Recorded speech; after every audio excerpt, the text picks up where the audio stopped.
Hey, Zach, I'm going to summon Zach early today. I'm going to bring on right away. Because essentially, whether he knows it or not today, he's steering the ship.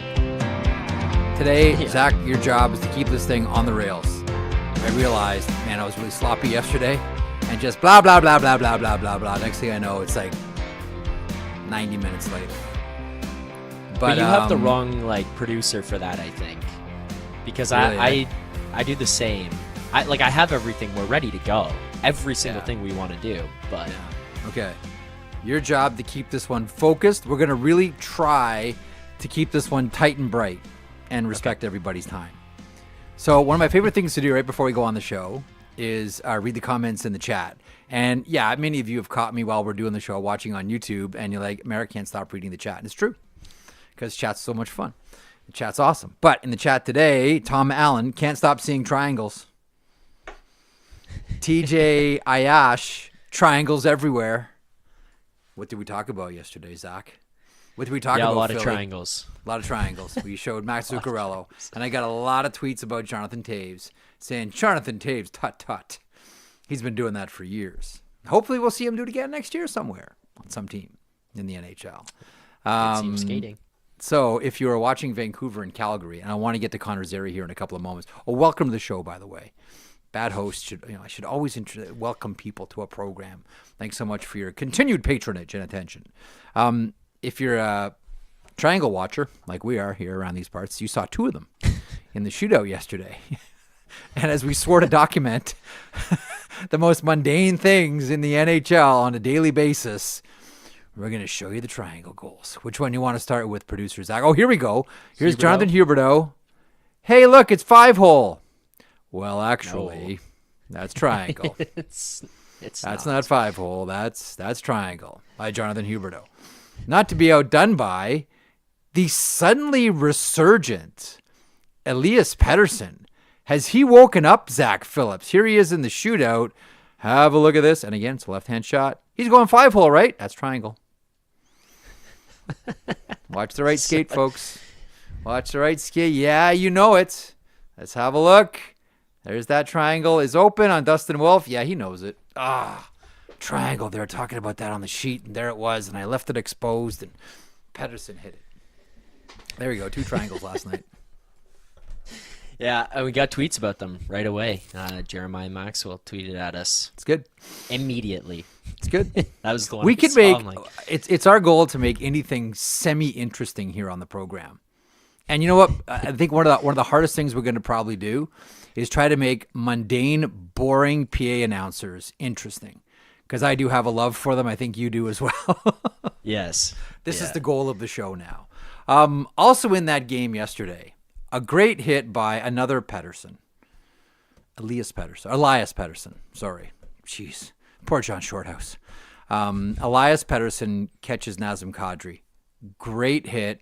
Connor Zary goes after him. Elbows high.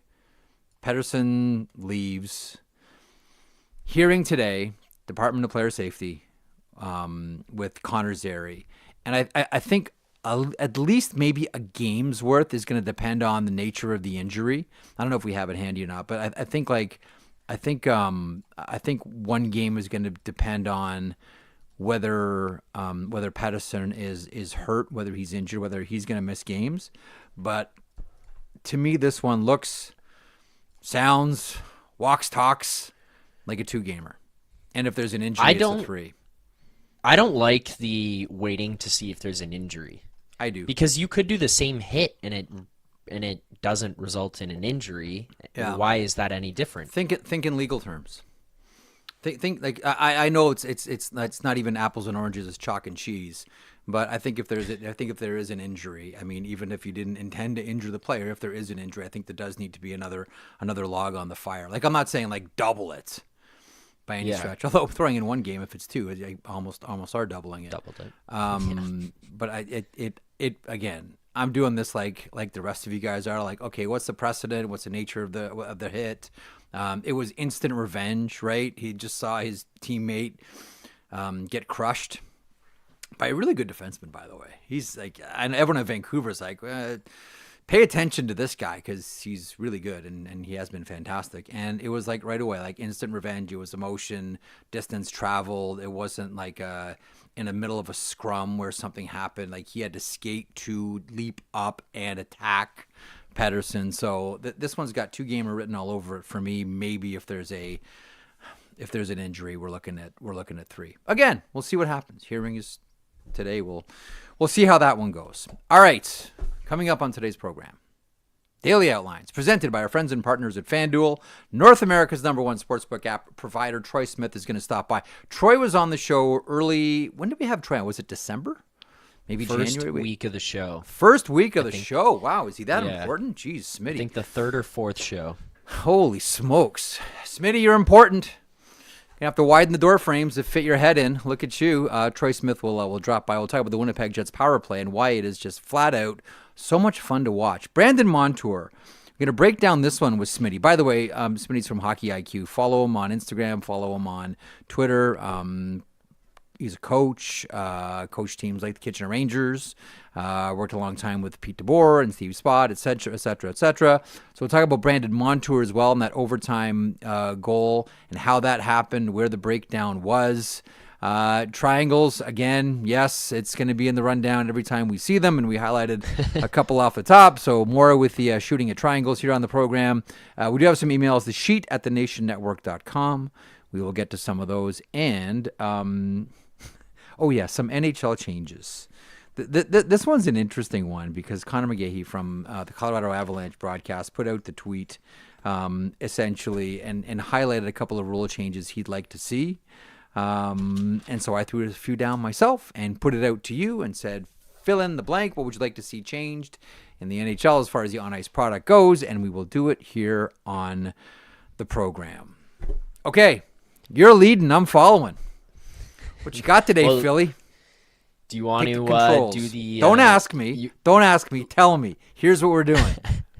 Okay, here's what we're doing. All right. We're going to start with, because we talked about Scott Laughton yesterday, and then I want to let Smitty come on after that and do the Montour and all that kind of stuff, and the more important things for him.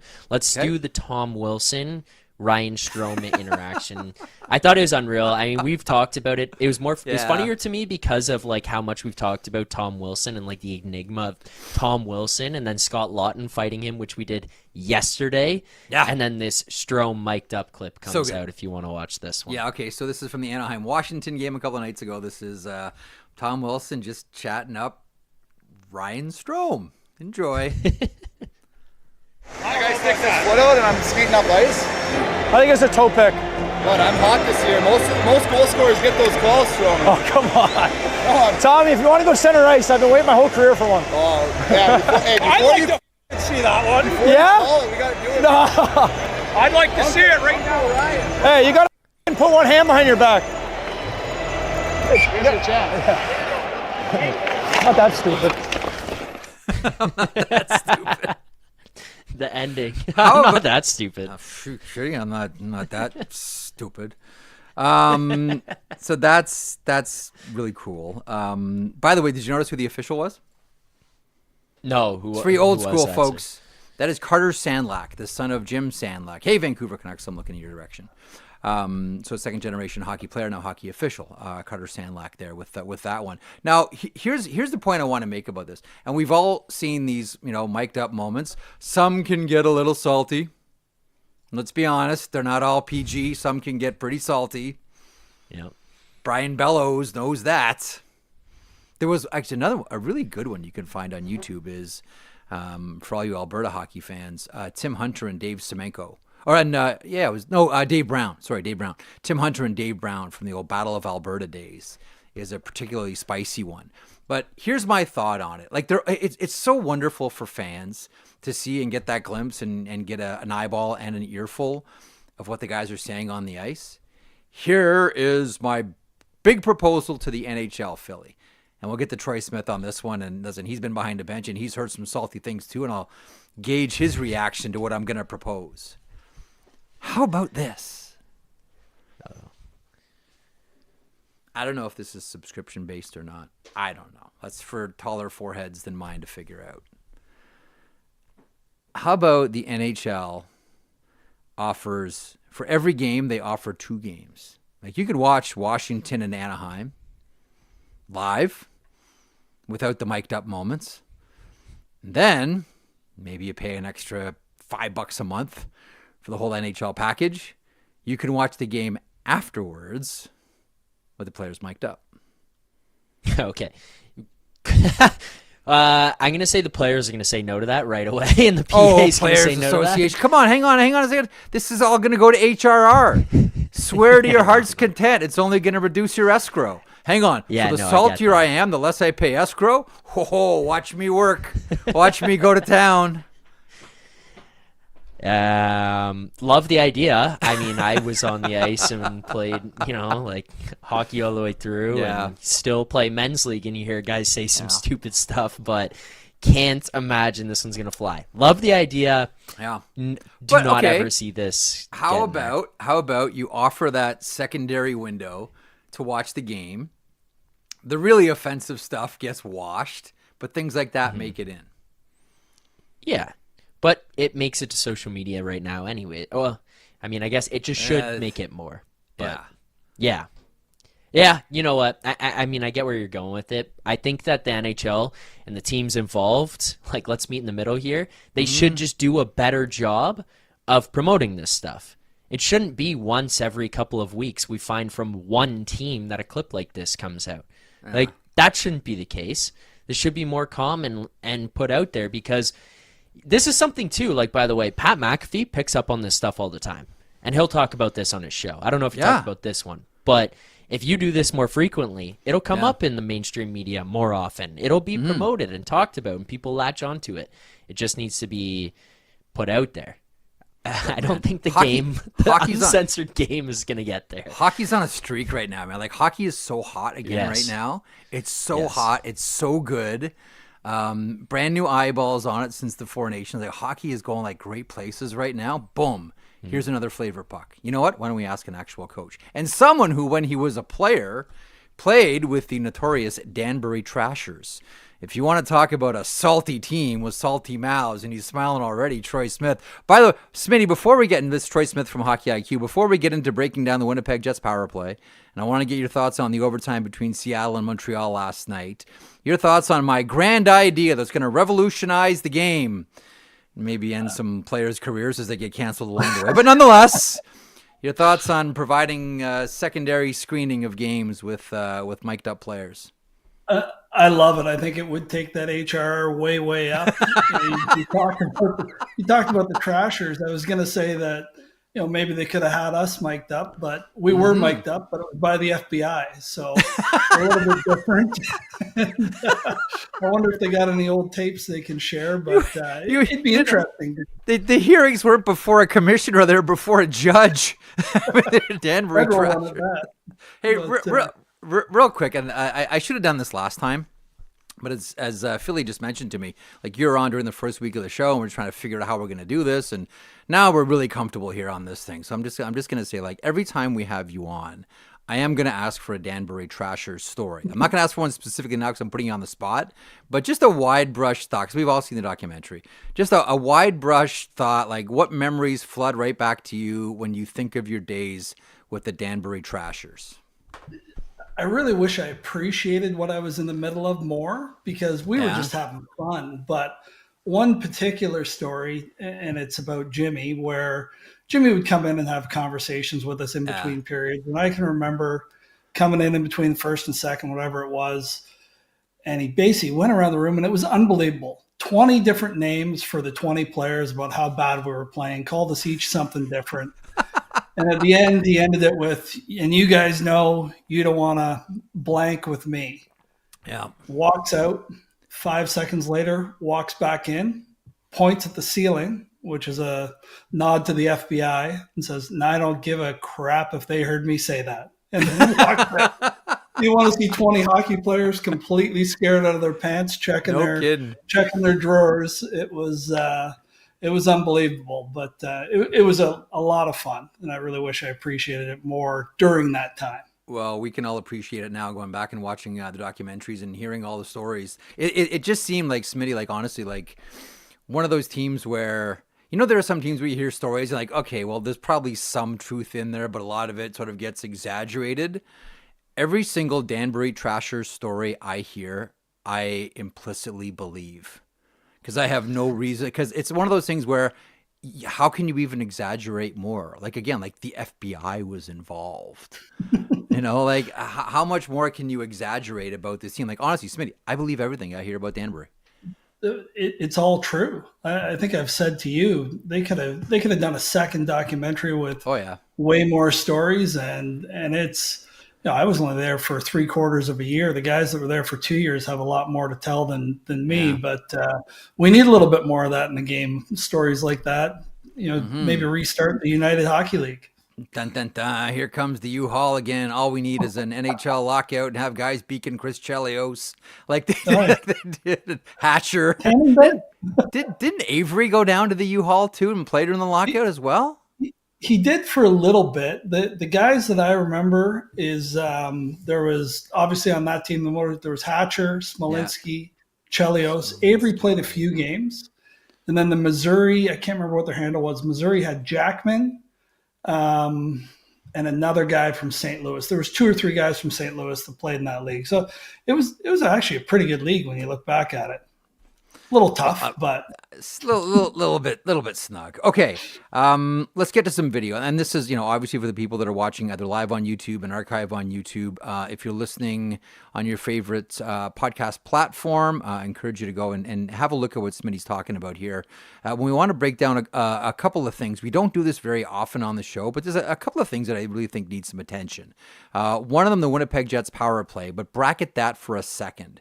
Because the NHL was buzzing last night. It was the last game of the evening, but still, like, this one popped like the cork out of a champagne bottle. We're seeing teams line up straight line for the overtime, right? There's a right winger, left winger, and a center. And a defender is going to play one of the wings. And last night it was Brandon Montour against Lane Hudson. And off the draw, boom, Montour goes, grabs it, scores. 4 seconds, fastest overtime goal scored. Where was the breakdown here? And did Chandler Stevenson either deliberately lose that draw, or did Chandler Stevenson not just lose the draw, but also push the puck forward, knowing that Hudson was going to get run over by Montour? How'd you see this one? So to your second question, I do think he lost the draw on purpose and kind of pushed it forward. And secondly, you know, the breakdown is really, unfortunately, Lane Hudson, but for those on watching YouTube, you can see they talk about it before. Those are 2 veteran players. And so they're talking about Hudson there. Like, they're talking like, okay, Montour, you got Hudson there. This is what we're going to do. This is exactly what we're going to do. Defenseman versus defenseman. You can see his stick starts in the front, so he doesn't give it away. Yeah. Then it's behind, but then you see he's on his toes.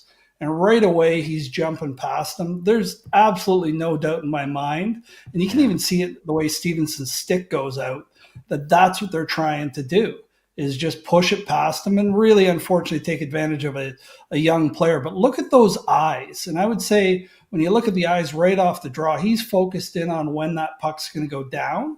Mm-hmm. He's absolutely dialed in. And then after that, you can even see it after they score. I've clipped it so that it comes up right away. That's the look of somebody who's just pulled a prank on somebody. It's the wet bandit. It worked. It worked. Kevin McAllister back. So, you know, like, this is it in real time. You see all 3 of them talk about it. It's undoubtedly a set play, a really smart set play. Yeah. And you know what? For Lane Hudson, it happened to him last night, but I guarantee it'll never happen to him again. And you can see there too, Eberle doesn't move. I really do wonder if the next time we see Montreal in the overtime, if Hudson isn't lined up at the line, but he's a couple of feet back. Got right? Some PTSD. Like, yeah, like, oh, don't let this happen to me again. But the other thing that I wonder about here too, like, so someone I talked to this afternoon said to me, what Hudson has to do, he said after every draw, this is an NHL coach, by the way, he said, every draw, you have to touch your man. You have to touch your man on the draw. And where Hudson failed here is he didn't touch Montour. Like, on every drop, you got to touch the guy across from you. He didn't touch him.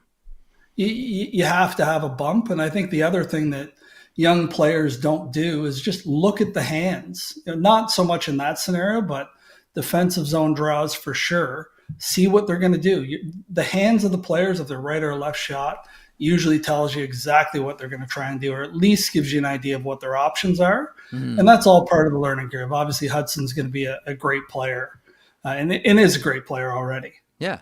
If you're Marty, listen, Marty St. Louis has seen so many different things. Like, he's been out the door and around the block in hockey. If you're Marty St. Louis, are you not thinking, hold on a second, something's going on here with Seattle? Like, whether it's the guys gathering before the draw, watching what could be happening here. Like, is there any part of you that says Marty's got to alert his team, or is it just happened too fast? I think it happens too fast, because really, when you look at it, Montour is obviously unbelievable defenseman, huge free agent signing, but you got Eberle on the other side. You have to think that's the guy that they're probably more worried about, that fooled them. Yeah. The part that I found interesting was that it was forward on forward and then D on D. Yeah. I know it's 3-on-3, so it's really man on man. And I'm going to try and find out more as to why they would do that. Why would you line up that way? It just seems odd. Great scouting by Seattle on that one, knowing that that's where Hudson's going to line up. Like, that's great scouting. I don't know. I think the players called it. I really do. That was an audible? I think it was. You look at Stevenson and then you look at Montour. The two of them are talking together, and then Eberle comes in. And basically, I think they just say, hey, we're going to push it forward. Montour is going to go. It wouldn't take much. Mm-hmm. And those two, they both won Stanley Cups. They've been around long enough that I really don't, nothing against the Seattle coaching staff, but I think that was an audible. And what a great audible. Like, unbelievable goal. If you're Dan Bilesma, if you're Dan Bilesma, do you take credit for it? Absolutely. Of it's like everything. It's even, as coaches, you run a great face-off play of any kind, and you've probably seen it or somebody else told you about it, but it's R&D, research and duplicate. That's all it is. Nobody's research and duplicate. Yeah. Greatness borrows, genius steals. Go ahead. Exactly. Let me shift attention now here to power plays and the Winnipeg Jets. On HockeyIQ, you've been all over this. So, and I encourage everybody, whether it's Instagram, whether it's Twitter, like get on board with HockeyIQ. Some of the best power plays we've ever seen in the history of the NHL: the Montreal Canadiens of the late 70s, the New York Islanders of the early 80s. That was my personal favorite. There was a few years ago where Columbus, like, it was just an automatic. And it's funny too, because a lot of that was made possible by Sam Gagner, who just turned himself into this power play specialist. But the Winnipeg Jets, #1 power play in the NHL, and they're flat out fun to watch. Here's my question to you, Troy Smith of HockeyIQ. Why? A few reasons. One, obviously you need talent. But I think the big thing, that talent isn't selfish. I looked at the stats. When you go through it, Connor's got 16% of their goals. Scheifele's at 18%. Velarde's leading it with 21.5%. Ehlers is at 11%.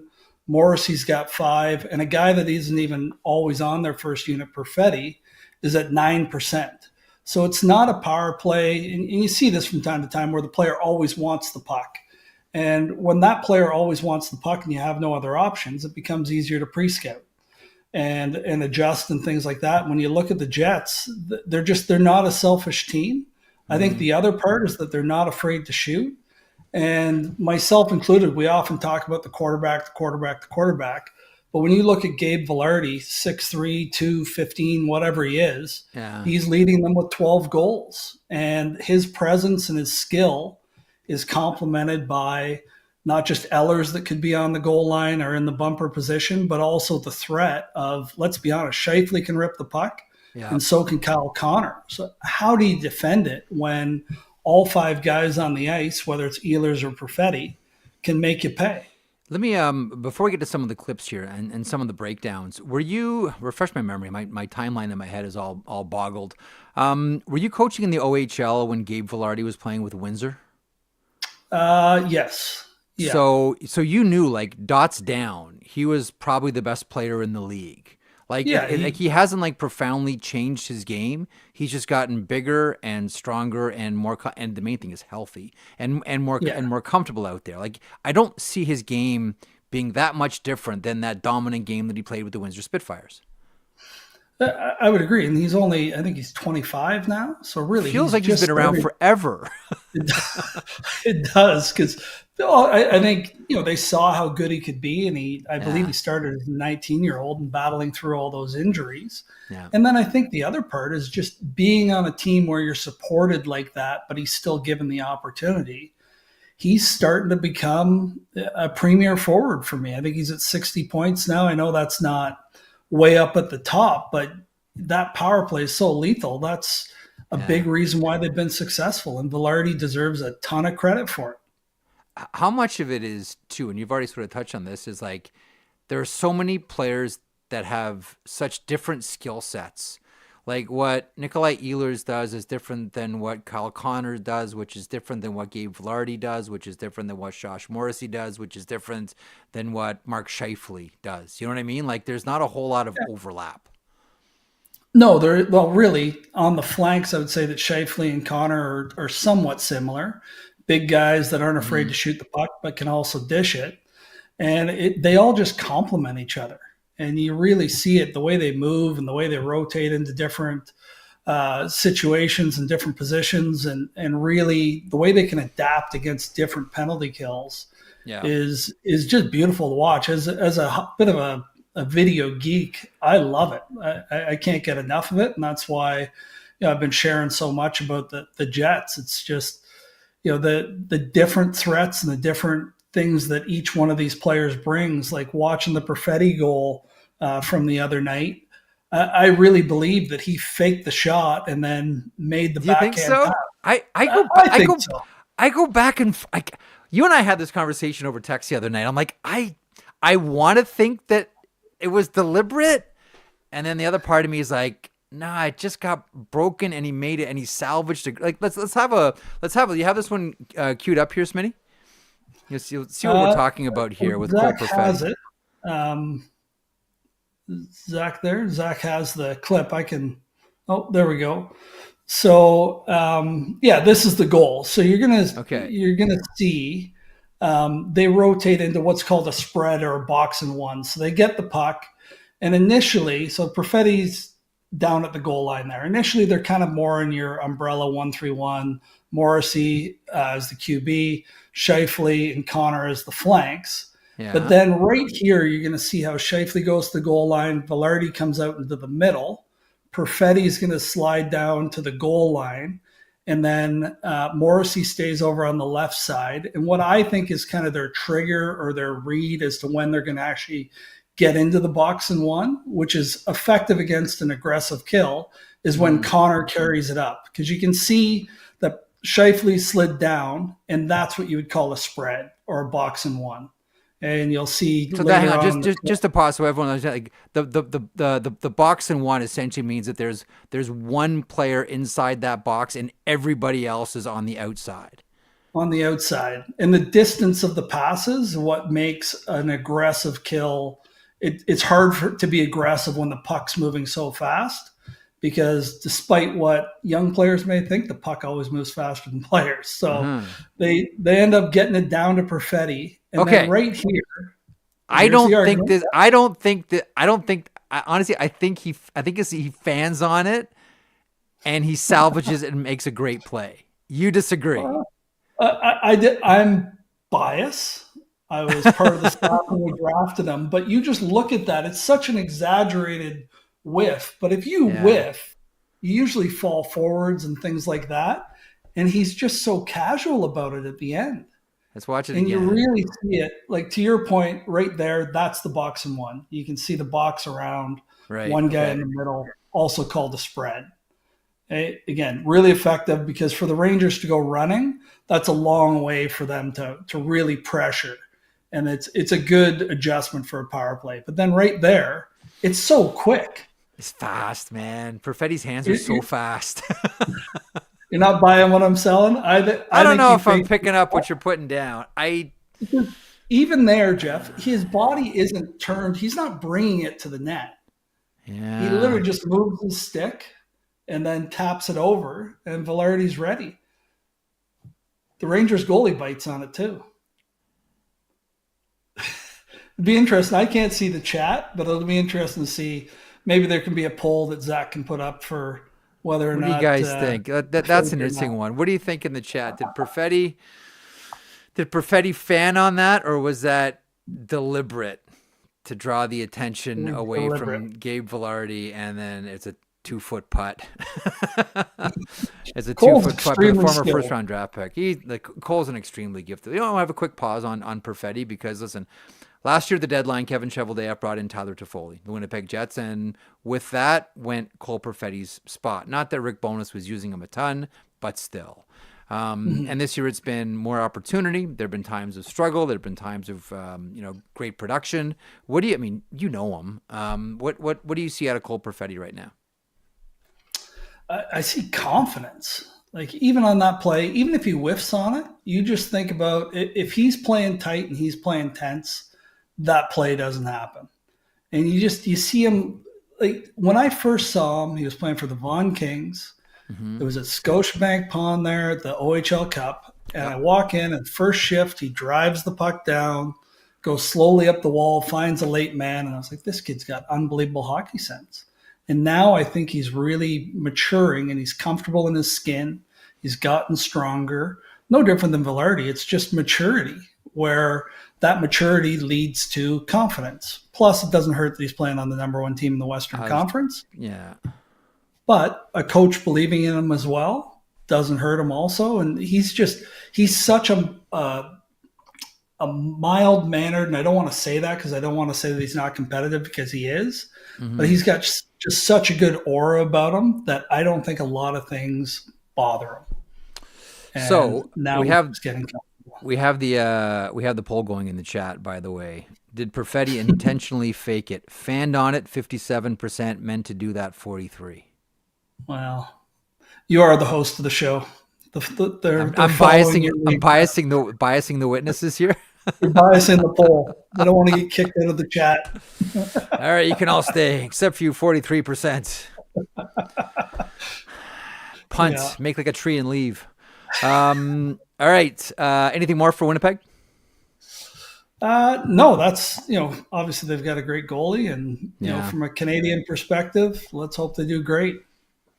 I'm excited to see it. Winnipeg's a fun team to watch. Again, like, playoffs have kind of been the Achilles for this squad. I mean, especially with Connor Hellebuck, and now more so than ever, it's so dangerous to overwork your goaltender. You cross your fingers because you just want to see the Winnipeg Jets be able to do something here, knowing how sensitive a market this is in the NHL. Anyhow, real quick before I let you go, so I know you had a busy day and popping on here and yucking it up about the Trashers, and I know you got stuff to do. Outside of watching the Winnipeg Jets, like, who's doing it for you these days, Smitty? You know what? There's obviously Dallas. Watching Dallas Rantanen's been great for them. The one team from a power play perspective that probably doesn't get the respect it deserves is Detroit, and they're third in the league in power play. And Patrick Kane, like, when you watch him, I want to sit there and say, okay, he's done. But then I was at the game against Anaheim, and he goes down and he scores the overtime winner. Like, he's still a great player to watch. But I try not to get fixated on one team. But I think the player that I really want to watch is Wallman. I'm excited to see what he can do on a good team, because I think he's been underrated. 100% agree. The only problem is the Oilers aren't exactly a good team right now. I think they pull out of the speed wobble here, and pull out of the skid. But still, I'm with you on Wallman. I thought that was a great move by the San Jose Sharks. But a quick little point. I'm not sure if you had a chance to watch last night's game, but if you did you see? Speaking of Pat Kane, did you see that little casual backhand flip to Alex DeBrincat? Yeah. And it's like nothing for him. It's like rolling out of bed. Boop. Yeah. It's pressure. You file no problem. You file that one under. You can't teach that. That's just Pat Kane, man. He's so good. But yeah, and speaking of that clip you showed of Tommy Wilson and Ryan Strome, like that was fantastic. And I'm not surprised. The whole Strome family, like Matthew Strome, the youngest brother that plays in Hershey, he is honestly one of the funniest human beings I've ever met in a very quiet, understated way. But the whole family's great. The family's outstanding. Dad is one of the funniest. When I cover junior hockey consistently, like he is one of the funniest, nicest, coolest guys, like coolest dads that I ever met in junior hockey. Honestly, I gush about the Strome family for good reason. Love the players. Matthew, I remember watching score that overtime winner OHL Cup, Marlies versus Don Mills. Like insanely clutch goal from Matthew Strome. Dylan Strome was killing it with the Washington Capitals. Like, I got all day for that family. And Matthew scored the Calder Cup winning goal last year, did he not? Yeah. I think he did. Did he score the Calder Cup winning goal too, Matthew? I'm pretty sure he did. I'm almost positive. His billet, Darryl Bodden and I follow each other, and I could have sworn he posted that thing for about 5 days straight. I'll go back and check. But all right. Yeah. Get back to me on that. He did score it. Oh, hang on. Zach Phillips, our producer, saying he did. Absolutely, he did. So Matthew Strome, OHL Cup overtime winner and Calder Cup game winning championship winning goal. Thanks for that one, Philly. What should people know about Troy Smith and HockeyIQ? Well, you can follow me at HockeyIQ Can on Instagram, and then recently started a YouTube page as well, HockeyIQ CA. And if I can, I just want to give one shout out to the Art Sci team at St. FX. Pucks for Purpose. They're raising money for two great causes, Cancer Society and Special Olympics. So good luck to them. And thanks so much for having me back on here, Jeff and Zach. It's always a pleasure. I look forward to doing it again. You're the best, Smitty. You be well. Thanks for hopping on to share your expertise, even though you're wrong about Perfetti. I'll ask him at some point. More Danbury Trashers story next time you're on. More Danbury Trashers stories from Troy Smith. Hey, Philly, did you see that, Pat? I know I'm dropping this one on you sort of last minute. Did you see that Pat Kane pass on the DeBrincat goal? Yeah, I did, but I saw it today, yeah. Just like beautiful, so simple, so casual. It's almost like Pat Kane made the play saying, "Watch me beat Pat Kane." Yeah, I know. That's the thing, is like there's sometimes he just does stuff and it's like you never see that. You might never see stuff like that again, and it's the most casual things of all time. Yeah. I don't know, man. You know what I go back and watch a lot just for fun is, have you ever seen like the Pavel Datsyuk highlight reels? There's one, it's called like The Magic Man. And yeah, where he those. Just like destroys Logan Couture in the corner. Yeah, or like when he strips the guy on the Predators behind the net and then comes out alone. I think it's on Pekka Rinne and like just absolutely walks him. Yeah, that guy does some ridiculous stuff. Yeah, I always I remember Brad May told me, well, a couple of things about Datsyuk. It's tough to lose a line matchup when your best offensive player is also your best defensive player. Like, think of the luxury that Mike Babcock had for years between Datsyuk and Zetterberg. Like, how are you going to lose a matchup? Like, we're home, we're on the road. I don't care. Play wherever you want. Want to play on Mars? We'll go play on Mars. We won't lose a line matchup there. We got Datsyuk and Zetterberg. It's fine. We'll play anywhere. We'll win every matchup.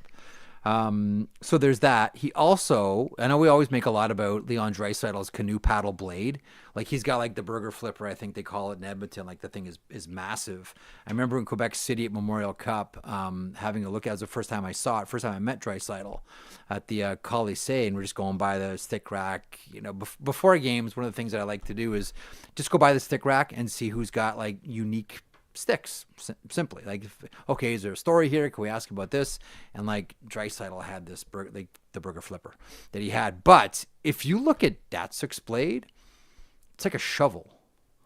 Like, it's one of the weirdest things. And I remember Brad May told me, and Brad was with Detroit briefly, but I said, like, what's one interesting thing you can tell me about Pavel Datsyuk? He goes, I'll tell you two. I go, okay. He said, no one's seen him work out. I'm like, what? He goes, no, it's weird. Like, we'll all be like working out in the gym. He'll just like vanish and come back like soaking. None of us knew like what he was doing. Like, what are these workouts that Pavel Datsyuk does? And the other one is a pretty funny story. And this is around, I don't know which Olympics this must have been. Maybe it would have been Sochi. Matey said they're on the bus, the Detroit Red Wings, and Datsuk's sitting beside Mayday, and he's got his headphones on, he's listening to music, and Mike Babcock walks down the aisle and says, "Hey, Pav, take your headphones off." And he says, Datsuk takes his headphones off and goes, "What do you want, Mike?" He goes, Who's tougher for you to play against, Seabrook or Bouwmeester?" And he goes, "F off, Mike." And he puts his headphones back on. Mike Babcock trying to figure out who should be on Team Canada. He's gonna go ask his own Russian player, "Who do you find harder to play against, Bouwmeester or Brent Seabrook?" F off, Mike. That's good. That's good. I would have loved to have been sitting there and hearing that. That's funny. Good on Babcock for trying to slip one in for Team Canada, but Pavel Datsuk wasn't going to bite on that toe drag, Philly, from Pavel Datsuk. No. He wasn't going to bite on that toe drag. Anyhow. No. By the way, you brought up Danbury Trashers there. Yeah. I've got a story with the Trashers of my own. So Okay. when I was 12, Did you go to jail? Did you go to federal penitentiary? No. You were like Fort Dix in New not Jersey? What'd you do? No, not quite. Okay. I was 12, I think it was, so 2010, or 2011 maybe. Went on a trip. I played hockey in Sweden and Finland, and we had these coaches. It was like a select team. People across North America came and went on this trip. But these coaches, all we knew is one of the coaches had played semi-professional hockey, played for the Phantoms in the AHL, all this stuff. Never think about it really after that. I'm watching the Danbury Trashers documentary, and they do the final scene of the final episode, and they show them all coming back together for the reunion in the bar. And they show this huge guy walk in and shake everybody's hands. And I sat there and went, holy shit, that was my coach on the trip, Dave McIsaac. He was the captain of the team. No I was like, way. What? And he is in the documentary. I hadn't heard the guy ever again. And there he is in the Danbury Trashers doc. I search him up. Sure enough, he was the captain of the team. Yeah. There's always, again, where are they now are great features to do. And it's always interesting to find out, where people end up and what they end up doing. And you do have those hockey moments where holy smokes, I haven't thought about you in a million years. There's always been, boy, here's a peek inside my brain. What time is it? Okay. I got time for this one. You ever seen the documentary, The Chiefs? Les Chiefs? No. I'm going to force you to watch this. Okay. I want everybody in the chat, everybody listening, everybody watching right now. It's about the Laval Chiefs from the old Quebec Semi-Pro League, the LNAH. And it's produced by a guy by the name of, is it Mike Bajerny? Whose brother would have played on that team, I believe. I think I have it right. And there's one person. It's a documentary about the league. It's like the Goon League where you buy a ticket to a game, and if there's not at least one fight, you get a free ticket to another game. It's like the whole league sort of revolves around brawls, right? I used to get even up until even a couple of years ago, they're still flying in John Morasti from Saskatchewan to play 2 shot on the weekend, come in 2 fights, here's $3,000 and on your way back to run your Tim Hortons in Saskatchewan.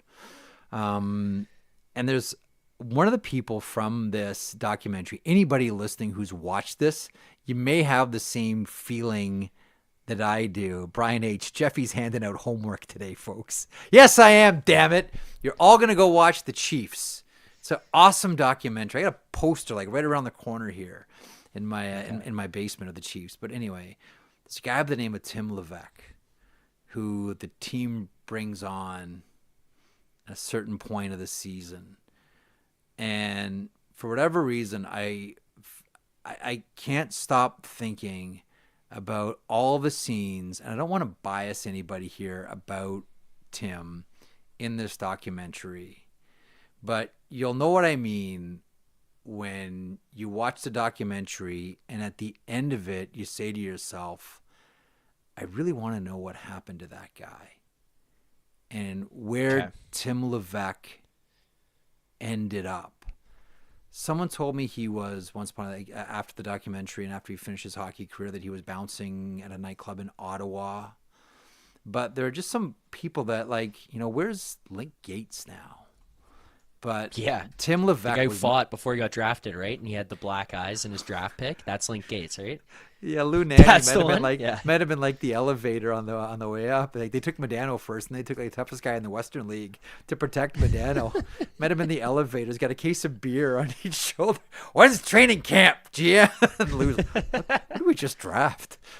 But a long way of saying two things. Watch this documentary. It's outstanding. Part of it is very, very depressing. Be warned. Okay. Part of it is really, really depressing. And the stuff with Tim Levesque has haunted me ever since. And maybe it'll have the same effect on you. Again, I don't want to bias to taint what you expect when you see this, but I'm really dying to know what happened to Tim Levesque and where he ended up. And I guess this is me a way of saying, like, I hope he's okay. Anyhow. Watch the Chiefs. Yes, I am giving everybody homework. Oh, it's on Apple TV? All right. Check it out. Watch it. Is there going to be a quiz from Philip Emery? Do a Chiefs quiz. Anyway, there's your homework for the day, folks. Have something on my desk by 9 a.m. on Monday. The Chiefs, with that, by the way, people asking in the chat, what's it called again? The Chiefs. The Chiefs, yeah. Les Chiefs. Yep. The Chiefs. All about the Laval Chiefs of the Quebec Semi-Pro League. And it's part of it's really funny. And remember, Philly, you've heard me, and everyone in the chat, everyone listening, everyone watching, you've heard me talk about the difference between dumb and hockey dumb. Mm-hmm. Yeah. When you watch this, you'll be like, ooh, hockey dumb. Oh, there's hockey dumb there. Oh, there's some. That's hockey dumb. You'll see. Then you'll be like, okay, now I know what Marek means when he says, ooh, that's hockey dumb. Ooh, there's some hockey dumb. Ooh, Little Willie Styles, the sheet quiz. Watch this documentary. Send me your feedback. Okay. Anyhow. All right. I want to let you know something, Canada. Your favorite contest is back. Roll Up to Win is back at Tim Hortons. That means you could win millions of amazing prizes with just a swipe of a thumb. Imagine turning your routine Tim's run into an unforgettable vacation with Sell-Off Vacations, a $1,000 Rakuten cash prize, or an all-new, all-electric 2025 Volkswagen ID Buzz. Even the simple joy of winning a free coffee or donut can make anyone's day. But you only have until March 23rd, so open up that Tim's app and get rolling. This is our game, Canada. Don't let this chance at millions of amazing prizes pass you by. Play Roll Up to Win on the Tim's app now. Rules apply. Canada only. No purchase necessary. Visit the Tim's app for details. What do we still have on the books here today? Producer/host Philly. Well, it depends. We don't really have a lot of time, right? We want to rip through because we have some emails, so we could get to some of those. Let's save the tweets for tomorrow. I'm gonna give you one. Oh, we got email, Berkey. You know what? No, hang on. Let's do this. I'm gonna pull rank. We got Berkey tomorrow, and I want to get like a full dose of Berkey. So why don't we park the emails for now, and throw up a couple of answers for our our Twitter poll today. So Connor McGahey. Do we have the Connor McGahey tweet from earlier on today? I don't have the Connor one. I have the responding ones. I have all the other ones. Okay, so Connor McGahey threw up a tweet. Hockey in the NHL is great. 3 changes to make it better, according to Connor McGahey. 1-8 playoffs or 1-16 if you want to get crazy.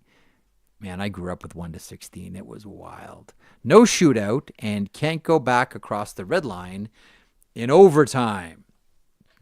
And so we put out to the Sheetheads, make your own. Send them in. This is the overflowing well. Like when you're doing topics for a show, this is always a good one. Change the NHL. Let's hear the ideas. Let's hear the goofy ones. Let's hear the great ones. Larry Quinn voice. Oh, Chris. Blue ice. Now, do you know why Chris says Larry Quinn voice? No. So Larry Quinn, when he was the president of the Buffalo Sabres, and I went to one of these games during the 204-205 lockout at the old HSBC Arena, they painted the ice blue, had, I believe it was orange blue lines, for the American League team, the Rochester Americans, who played a couple of games, one against Cleveland and one against St. John's. I think I'm getting that one right. I went to one of them. we ran a bus trip from the old radio station that I was working at, AM 640. And so this was Larry Quinn's idea. Larry also had other ideas coming out of that lockout as well. When there was the Shanahan Summit and there was the goal scoring is down, we got to shrink the equipment, and the goalies would push back, and there's no way we're going to shrink the equipment. It's about protection. It's not about goal scoring, and blah, blah, blah, blah, blah, blah, blah. Larry came out with, and maybe we can find a picture of this at a subsequent date. I'm not going to put you on the spot. He came out. Do you ever see those big bulging nets up at the top? Larry Quinn had the idea, if goaltenders are going to go down and seal up the bottom of the ice and make it almost impossible, unless you're shooting at the triangle, more on that later, we're going to give more room up top. And so they had two big bubbles on the outside of these nets to give players more to shoot at. With goalies getting bigger, we're essentially going to make the nets bigger. And that was a Larry Quinn idea as well. That one never went anywhere. I hated the idea because I don't know that we should be encouraging players to shoot higher at the net. There's already enough players getting injured. I don't want pucks coming up higher around players' faces and heads. Thank you very much. But that was a Larry Quinn initiative as well. And as a follow-up, you've maybe seen the pictures of the blue ice in Buffalo during those AHL games with the orange-blue lines. I was there. I loved it. I thought it looked cool. That began this whole fascination with colored ice for me, to be honest. And I remember talking to Dave Andrews, who was the president and CEO of the American Hockey League at that point. And I asked him about it, and he started laughing. And I said, "What's so funny?" And he said, "That was great for the American Hockey League." And I said, "It was? Why?" He said, "Because Larry Quinn never got AHL approval to change the color of the ice, so we fined him $75,000.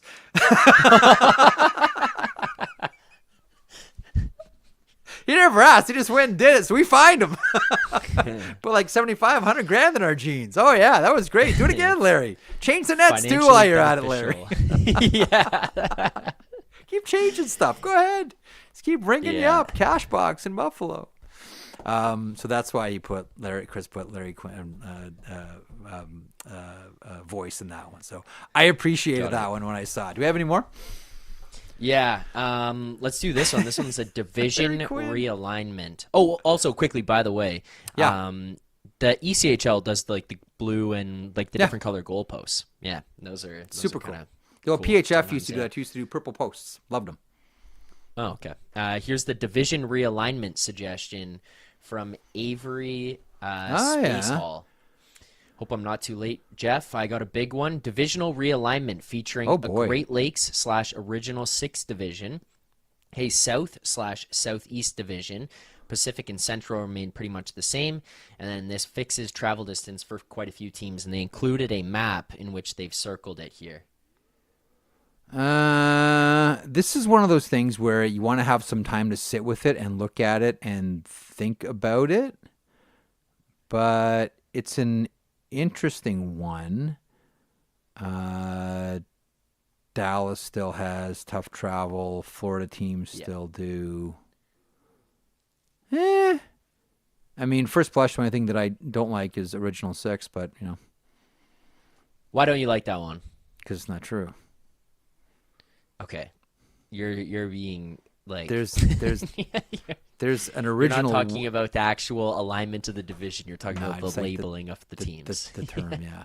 There's original one, the Montreal Canadiens. Everybody else is an expansion team. Ooh. Okay. Everyone in Montreal going, yeah, good one, Marek, and everyone else saying, F you. Well, it's true though. Sorry, it's true. Everybody's an expansion team. Montreal Canadiens it's the original one.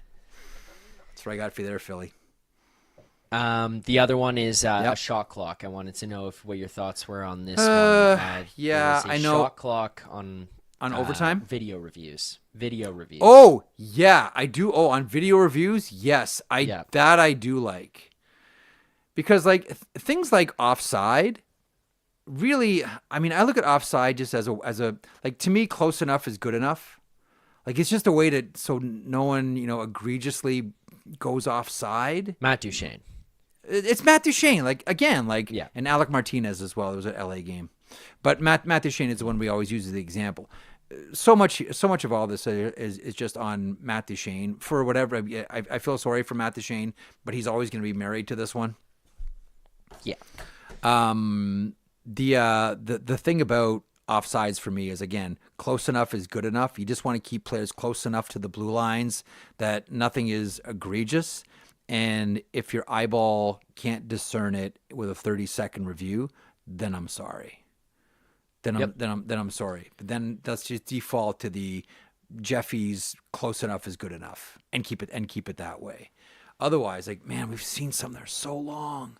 And a game that prides itself on being up-tempo and fast and quick. Like, honestly, like I love one of the big sells of hockey is that it's flow, it's continual, it keeps going. Like, I'd even go as far, Philly, as saying, goalies shouldn't be allowed to freeze the puck.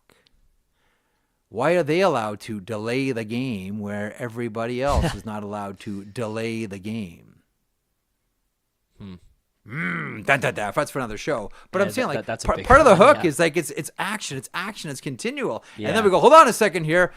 Now let's stare at an iPad for 4 minutes. Conduct yourselves accordingly. We're going to try to solve this riddle here. I hate it. I'm all for that shot clock. I'm all for that one, 100%.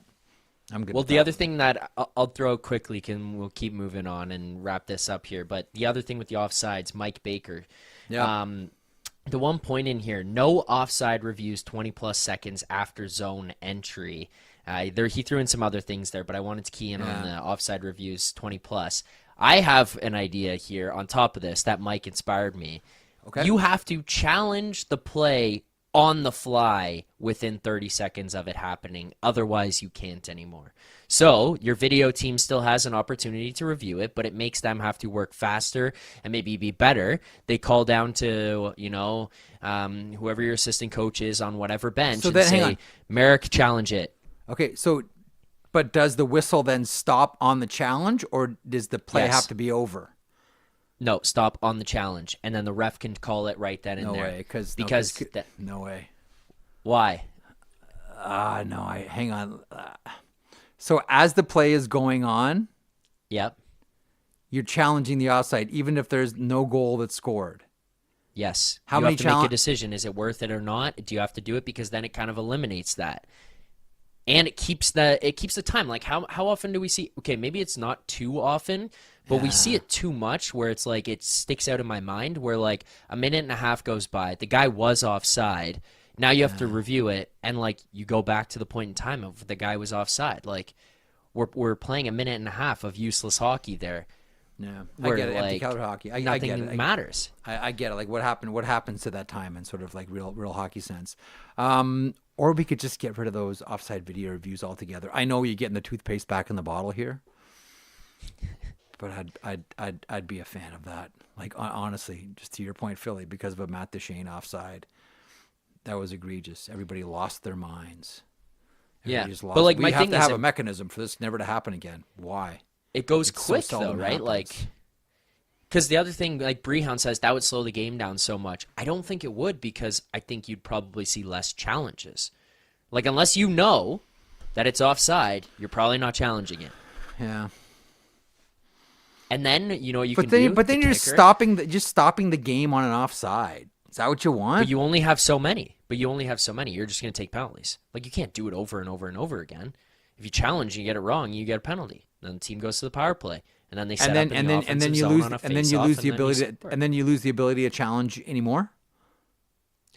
I would just keep it with how it is right now with the current rules of if you challenge and you get the penalty, right? So what, you lose the next challenge, right? Or am I wrong on that? Don't you already do that?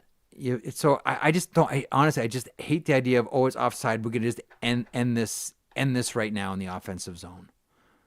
My thing is, it's just not. Because put it this way: offsides aren't a bigger event than a goal.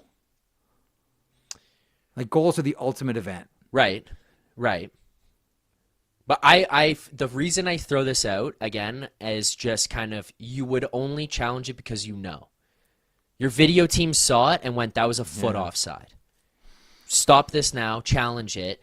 I don't know, they hit a button or they like throw the flag at the ref. That would make me hate offside challenges even more. It really would. Like I'm warmer to the idea of if there's a change of possession, you can't challenge for offside. If there's a change of possession you get happens, it back, and then it goes back to them, even if it stays in the zone. No challenge. Yep, fair enough. I don't know. I think that's hang on to some of these because there were some really good ones too. And by the way, Larry Quinn. Yeah, I'll keep Larry them. Quinn, Blue Ice. That one found a home with me. All right, quickly here before we wrap things up on the program. FanDuel, proud to connect fans to the major sports moments that matter to them. Roster updates from Daily Faceoff's fantasy Twitter/X feed. Some intriguing ones here today. The Boston Bruins facing off against Dylan Cousins and the Ottawa Senators. Holy smokes. We'll see. I know it's only a couple of games, but is this trend is this like the Ryan O'Reilly, Jack Eichel, Sam Reinhardt? You want to say no, like, oh no, it can't happen again. Is it happening again? The Buffalo Sabres with Dylan Cousins? Nice goal by Josh Norris yesterday, by the way. Felt good I think about it's that. kind of happening again. Yeah, it might be. So look for that one. We got Tampa facing off against the Philadelphia Flyers. Sammy Ersson starts. Rasmus Ristolainen is out. Tristan Jarry between the pipes for the Pittsburgh Penguins. They face off against the St. Louis Blues. VGK and CBJ facing off at Nationwide tonight. I tell you, I don't cheer for teams, but man, it's really hard not to cheer for the Columbus Blue Jackets this year. Keep this great story rolling. Great story rolling. Oilers facing off against the New Jersey Devils. Who are the Edmonton Oilers? Philly, I don't know, but they're in the same spiral right now that Jay Woodcroft was in when he got punted. I don't know if they make the same decision here, but I'm sure somewhere Jay Woodcroft is looking at this and saying, interesting. We'll see if they can pull themselves out of this spin. Oilers and Devils. Jacob Markstrom gets to start in this one. Rangers and the Minnesota Wild. Washington and Los Angeles. Yes, it is OV Watch. That continues. An empty net OV Watch. How about that the other night? Turns up the empty netter so Protas can get a hat trick. I know. It's like goes to everything with what we've learned about this guy, about how he just loves seeing other people score. Yeah. You could get a hat trick. I'm chasing Wayne Gretzky. Nah, serious. Dang it. Go ahead. And the Chicago Blackhawks facing off against the San Jose Sharks. Is that a game where a win is a loss? Yes. You get these towards the end of the season. Win's a loss here. This is the inverse 4-point game. This is the backwards 4-point game. The coaches are in the room, or I guess they're not. It would be like coaches the GMs are ahead of time. GMs the coaches are. aren't. The GMs are sitting in the room. They're like, I'm this just one like, is a I've huge swing tonight, boys. So many managers that have been like, oh, yeah, I'm not going to say it publicly, man, but I really, really hope we lose tonight. Yeah. We could really not use these points today. All right. There's a program for today. Hope you enjoyed Smitty. Smitty was great, as always. Yeah, your tweets were fantastic. And again, we'll see what happens with Connor Zary here. I'm guessing it's 2, and if there's an injury, 3. That's what this one feels like to me. We'll see where this one goes. And full schedule games tonight. Enjoy some of these matchups around the NHL. Philly, anything you want to add before we shuffle off here today? Anything on your mind? Anything you want to share? Yep. Now that you have homework to go watch the Chiefs, I know that you're going to be a busy guy as always, but still, like, I didn't even mention your team facing off against the Florida Panthers. Anthony Stolarz gets to start tonight, so you're busy tonight. You're not going to watch Chiefs, unless you're going to be psycho and stay up till 4 a.m. and watch tonight, which I wouldn't put past you. I don't know about that. If anything, I'll just finish the show and watch more hockey that's going on. But right. I will save and watch that. Not to throw more salt in the wound or rub salt in the wound more on Buffalo, but pointed out in the chat by producer Vic, Brandon Montour add to that list, and then Miller Time and Janidi Ulmerk on that list. Oh, yeah. And the other thing I'll just do to close it out is Carter Hutton on my show tonight. Carter on the program tonight. So that guy has gotten, like, as far as like doing media, that guy has gotten so good so fast. He's I can going down to Nashville with him next week. You are, yeah, congratulations. And are you being like psycho? Are you still gonna do the show while you're there, like this show? Yes. We got my show at Have you been to Carter's Bar on Thursday night. Have you been to Nashville before? No. Don't do I have the show. not. Don't do the show. Go enjoy. We're doing the show. Go and We're doing the show.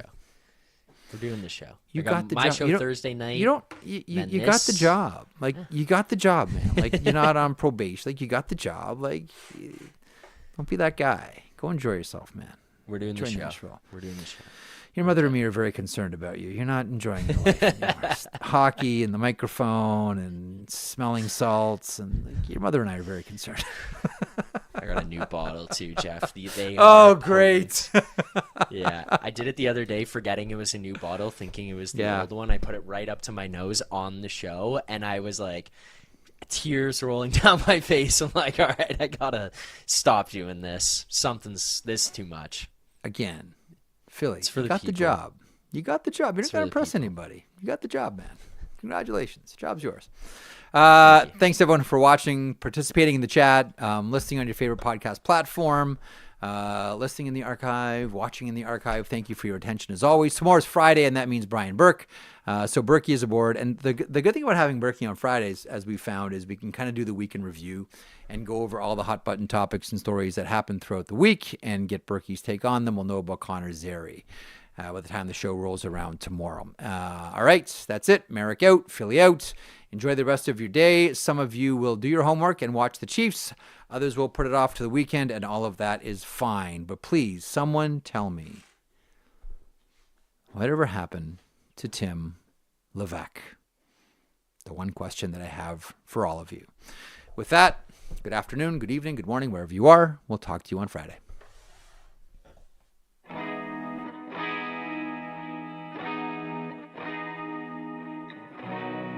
If you enjoyed that video, and we certainly hope that you do, please hit the subscribe button right there here at Daily Faceoff. I will put this lineup up against any hockey lineup anywhere. It all gets underway at 9 o'clock Eastern with Morning Cup of Hockey. That is Johnny Lazarus. That is Colby Cohen. Then at noon, it's DFO Live. And then 3 o'clock Eastern, The Sheet. Get caught up on everything in hockey.